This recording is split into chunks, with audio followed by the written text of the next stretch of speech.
हे आमा जेचुन ढोलमा, हे दया माया की महादेवी, ज्ञान की महादेवी, मैले गरेको मानी पुण्यको फलले, कुशल कर्मको फलले, सत्य धर्मको फलले, यो दुःखको सागरमा भौतारिरहेका सर्व प्राणीले हजुरको शरण मिलोस्।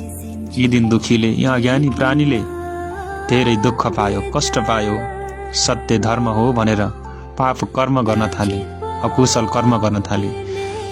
यिनीहरूलाई सत्य ज्ञान दिई बक्सियोस्, कृपा वर्षियोस्, दया मायाको दृष्टिले हेरी बक्सियोस्, सत्य ज्ञान दिई बक्सियोस्, सत्य मार्ग देखाई बक्सियोस्, रक्षा गरी बक्सियोस्।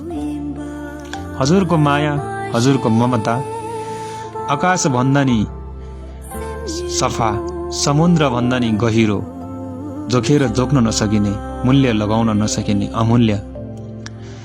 हे आमा जेचुन ढोलमा, हजुरले कृपा वर्षेमा हजुरले सत्य ज्ञान दिए।